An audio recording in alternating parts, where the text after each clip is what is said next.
Hey there, hello everyone. आज हम सीखेंगे वर्ब फॉर्म्स बिल्कुल शॉर्ट में। मैं लेकर आई हूँ वर्ब फॉर्म्स का एक चार्ट और इसी की मदद से हम सीखेंगे वर्ब फॉर्म्स। दो तरह के वर्ब्स होते हैं, रेगुलर और इरेगुलर। मैंने दोनों टाइप्स के ही एग्जांपल्स यहाँ पे लिए हैं। तो सबसे पहले हम देखेंगे रेगुलर फॉर्म्स। सबसे पहला वर्ब फॉर्म है बेस फॉर्म, यानी बेस वर्ब, जिसको ओरिजिनल वर्ब भी कहा जाता है। इनके साथ कोई भी प्रीफिक्स या फिर सफिक्स जुड़ा हुआ नहीं होता है, यानी इनके साथ कोई ईडी या फिर आईएनजी या फिर एस कुछ भी जुड़ा हुआ नहीं होता है। वर्ब अपने ओरिजिनल फॉर्म में रहता है, तब हम उसे कहते हैं बेस वर्ब। ओके, तो सिंपल पास्ट बेस फॉर्म के बाद आता है सिंपल पास्ट। सिंपल पास्ट कैसे फॉर्म होता है? रेगुलर वर्ब के केस में सिंपल पास्ट को हम फॉर्म करते हैं बाय एडिंग डी या फिर ED to the base verb, यानी बेस वर्ब के साथ डी या फिर ईडी जुड़ जाएगा एंड में in case of regular verb. यहां पे लव है, ऑलरेडी यहां पे एक ई है लव के एंड में, तो हम सिर्फ जोड़ेंगे डी, लव बन जाएगा लव्ड। डाई, ऑलरेडी एक ई हमें दिख रहा है इसीलिए सिर्फ डी जोड़ेंगे, डाई बन जाएगा डाइड। टॉक हो जाएगा टॉक्ड। अब टॉक के एंड में कोई ई नहीं था, हमने ई जोड़ा, ई डी जोड़ा और टॉक बन गया टॉक। तो ये है simple past form. Past participle में भी सेम चीज होती है। In case of regular verbs past participle में भी हम डी और ईडी को ही जोड़ते हैं।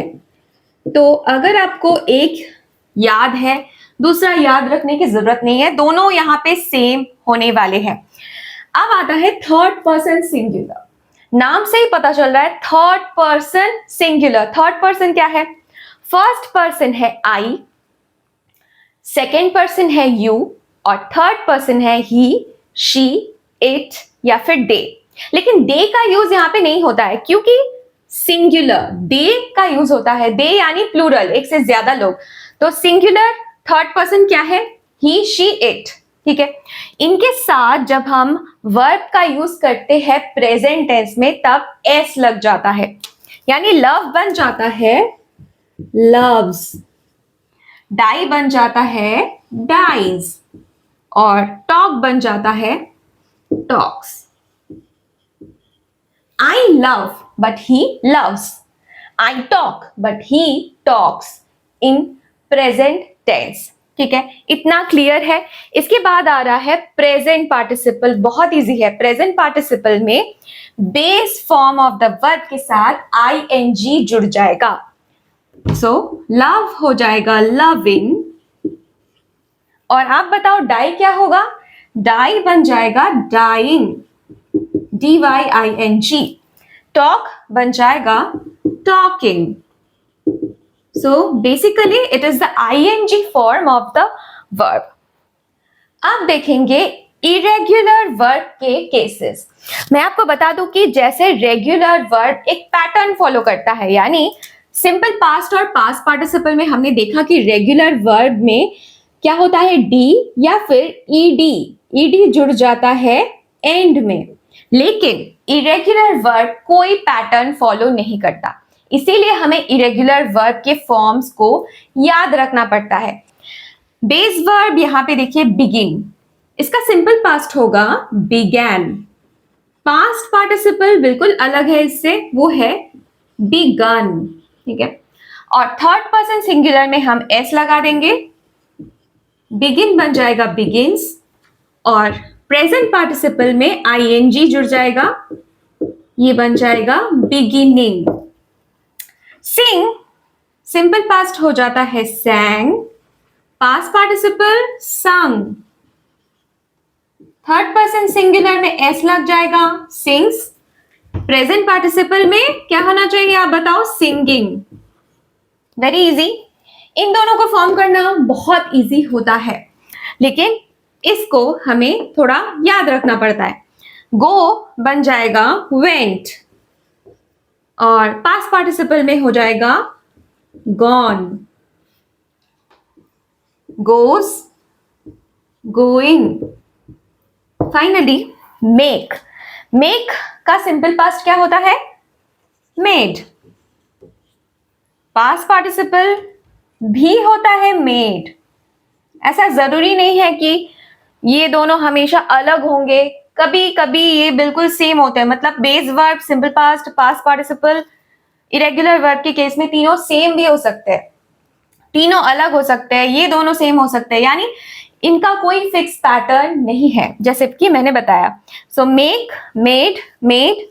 Third person will be makes and making is the present participle form. Base verb का यूज होता है सिंपल प्रेजेंट टेंस में। सिंपल पास्ट, नाम से ही पता चल रहा है इनका यूज होता है पास्ट टेंस में। सिंपल पास्ट टेंस में जब कोई सेंटेंस है तब। पास्ट पार्टिसिपल का यूज होता है परफेक्ट टेंसेस में along with a helping verb. Helping verb यानी is, am, are, was, were and have, had, इनके साथ पास्ट पार्टिसिपल फॉर्म का यूज करते हैं हम परफेक्ट टेंसेस में। और कई बार इनका यूज होता है पैसिव वॉइस में। जब हम एक्टिव से पैसिव करते हैं किसी सेंटेंस को, तब हम पास्ट पार्टिसिपल फॉर्म का ही यूज करते हैं। थर्ड पर्सन सिंगुलर का यूज होता है सिंपल प्रेजेंट टेंस में। नाउ प्रेजेंट पार्टिसिपल यानी आईएनजी फॉर्म का यूज होता है कंटिन्यूअस टेंसेस में, यानी present continuous, past continuous, future continuous, कोई भी कंटिन्यूअस टेंस अगर है तो उसमें ING form of the verb का यूज किया जाता है। Base form, I begin the work, मैं काम शुरू करती हूं, आई बिगिन द वर्क, ये है बेस फॉर्म। और ये सेंटेंस किस टेंस में है? ये है सिंपल प्रेजेंट टेंस में।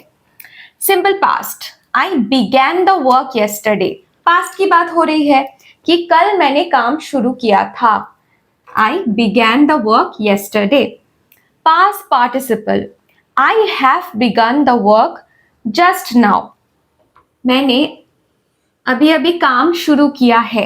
हैव बिगन, मैंने कहा था कि पास्ट पार्टिसिपल का यूज परफेक्ट टेंसेस में होता है along with an auxiliary verb, यानी किसी भी हेल्पिंग वर्ब के साथ हमेशा हमें पास्ट पार्टिसिपल फॉर्म का यूज करना है। तो ये है परफेक्ट टेंस, ये है प्रेजेंट परफेक्ट टेंस।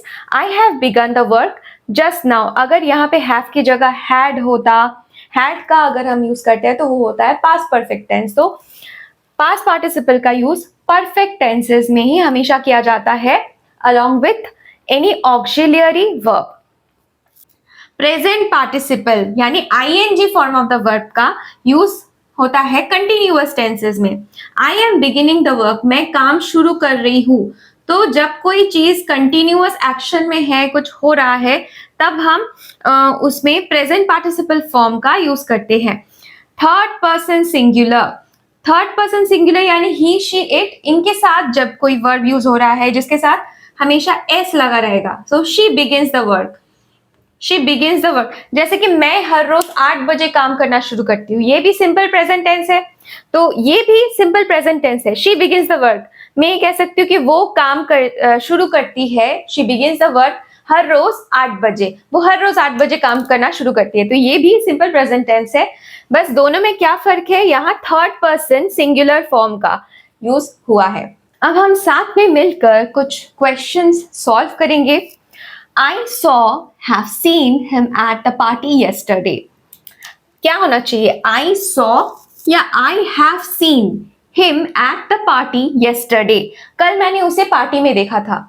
यहाँ पे yesterday मेंशन किया गया है, यानी a specific point of time in the past, उसको मेंशन किया गया है कि कल देखा था। जब एक specific point of time in the past को मेंशन किया जाता है तब हम सिंपल पास्ट फॉर्म का यूज करते हैं। तो I saw him at the party yesterday. तो फिर हैव सीन का कब यूज होता है, आई हैव सीन, इसका कब यूज करते हैं? जब कोई specific point of time mention नहीं किया जाता तब, जैसे कि I have seen this movie, मैंने ये मूवी देखी है। अब कब देखी है ये यहाँ पे मेंशन नहीं हो रहा है सेंटेंस में, लेकिन मैंने पास्ट में कभी इस मूवी को देखा है, I have seen this movie. तो ऐसे सेंटेंसेस में हम हैव सीन का यूज कर सकते हैं। Next, Neha loves to play chess. क्या होना चाहिए, नेहा लव या नेहा loves? नेहा एक पर्सन का नाम है, तो जब भी किसी व्यक्ति का नाम हम यूज कर रहे हैं तब हम थर्ड पर्सन सिंगुलर फॉर्म ही लगाते हैं। उसकी जगह अगर मैं नेहा की जगह माई मदर या फिर माई ब्रदर, माई सिस्टर बोलती, तब भी यहाँ पे third form of the verb, singular verb he use होगा। यानी Neha loves to play chess. She has sung a beautiful song. यहाँ पे sung क्या है? sung है past participle form, और हमें क्या पता है कि past participle form हमेशा helping verb या फिर auxiliary verb जिसे कहते हैं उसके साथ ही लगता है। तो sung तो नहीं होगा क्योंकि इसके साथ कोई helping verb नहीं है, तो she have sung होगा या फिर she has sung होगा। तो he, she या फिर it के साथ have नहीं लगता है, has का यूज होता है, इसीलिए she has sung a beautiful song. I was drinking या I drank water when she called me. मैं पानी पी रही थी जब उसने मुझे कॉल किया। So I was drinking ही यहाँ पे होना चाहिए क्योंकि एक्शन इन प्रोग्रेस हो रहा था, मैं पानी पी रही थी। I drank water नहीं हो सकता, ऑलरेडी यहाँ पे drunk पास्ट पार्टिसिपल फॉर्म है, right? Drink, drank, drunk past participle के साथ मैंने अभी कहा कि हमेशा कोई ना कोई हेल्पिंग वर्ब रहता ही है, अदरवाइज वो सेंटेंस करेक्ट नहीं होगा। तो यहाँ पे सिर्फ ड्रंक तो यूज होगा ही नहीं, देखते ही पता चल रहा है कि आई वॉज ड्रिंकिंग ही यहाँ पे यूज होगा। He should have wrote a letter before living या he should have written a letter, यहाँ पे भी सेम कंसेप्ट अप्लाई होगा। जब भी आपको दिख रहा है हैव है हमारी सेंटेंस में, हमें पता है कि पास्ट पार्टिसिपल ही यूज होगा। So write, wrote, written, wrote का यूज यहाँ पे नहीं हो सकता। So he should have written a letter before living. He has दिख गया हमें, यानी हमें पता है कि यहाँ पे पास्ट पार्टिसिपल ही यूज होगा। ही हैज, गेव नहीं होगा, he has given up smoking. Does he speak English या डज ही स्पीक्स इंग्लिश? इसका आंसर आप मुझे कमेंट में बताएंगे कि ये क्या होगा। She did not went to the party या go to the party। did जब भी हमें दिखता है सेंटेंस में did है तो वर्ब का बेस फॉर्म ही लगेगा। यहाँ पे वर्ब का बेस फॉर्म क्या है? go, went, gone, right? So यहाँ पे went नहीं होगा, go का यूज होगा, base form of the verb लगेगा। आई होप कि ये आपको अच्छे से समझ में आ चुका है। फिर भी अगर आपके मन में कोई क्वेश्चंस है, क्वेरीज है रिलेटेड टू दिस टॉपिक, आप मुझे कमेंट्स में पूछ सकते हैं। Thank you for watching and have a good day.